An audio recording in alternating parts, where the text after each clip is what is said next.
Le cardinal Schönborn, c'est une très grande personnalité du monde de l'Église, un homme qui parle plusieurs langues. On a vu ce matin, il a fait une conférence de presse en 5 langues différentes. C'était très impressionnant. Et à l'issue de cette conférence de presse, eh bien, à Frédéric Jakovlev et à moi, il nous a accordé donc quelques propos. On va les entendre? On va les entendre tout de suite.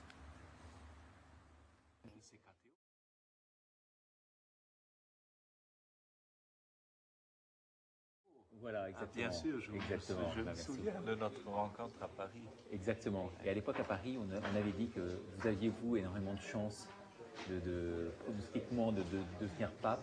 Est-ce qu'il n'y a pas quand même une petite part de déception quand même en ce qui vous concerne? Absolument pas.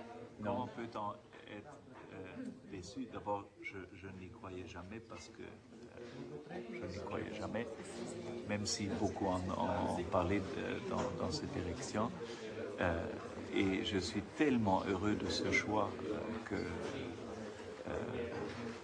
non, ça n'affleure même pas une seconde. Alors comment avez-vous rapidement vécu un peu toute cette période du conclave? Dans la prière avant tout?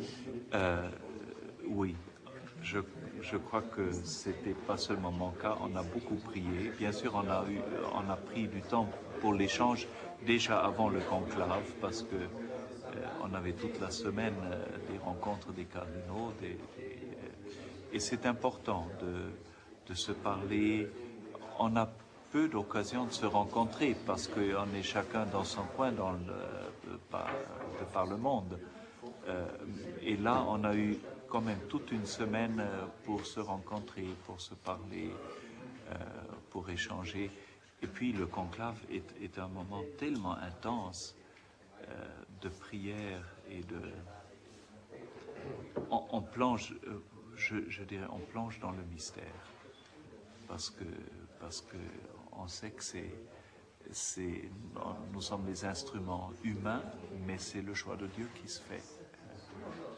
Donc c'est pas le choix de cœur ou le choix de raison, c'est le choix de Dieu. C'est le choix devant Dieu. Quel est celui qui, non pas dans les sentiments, non pas dans l'opinion publique, non pas dans les calculs de tel ou tel groupe, mais qui, devant Dieu, devant le Christ, est celui dont nous pensons que le Seigneur l'a vraiment choisi pour être Pierre. Il y avait vraiment cette opposition entre deux groupes, vous l'avez senti, vous l'avez perçu? Je ne dis absolument rien sur l'intérieur du conclave, je dis tout simplement, regardez les résultats et vous verrez que c'est très vite une grande unanimité et donc c'est très clair. Dernière question sur la personnalité même du nouveau pape. Est-ce que vous pouvez nous en dire un mot, vous qui connaissez forcément très très bien? Oui, j'ai eu la chance de le connaître depuis 33 ans. Ça fait maintenant 33 ans. Et pour moi, il est une des plus belles figures, plus belles personnalités que j'ai pu rencontrer dans ma vie. De sagesse, d'humanité, d'intelligence, de profondeur, de largeur de vue et de simplicité, une grande simplicité. Et on ne le pense peut-être pas assez parce qu'on se fait souvent de fausses images.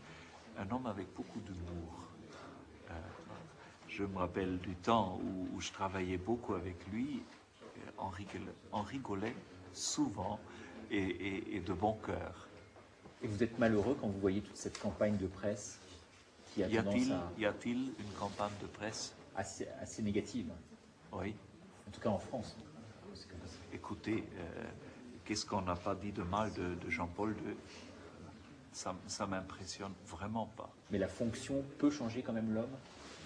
La fonction certainement influe sur la personne puisque Dieu l'a mis dans une tâche tellement grande, il lui donne les aides nécessaires et puis simplement le regard se transforme à la mesure de la tâche. Dernière question, vous êtes épuisé, j'imagine, vous personnellement? Vous êtes soulagé, épuisé? Dans quel état d'esprit vous êtes là? je crois que beaucoup d'entre nous ont senti une bonne fatigue parce que c'est un temps très très intense, mais nous sommes très heureux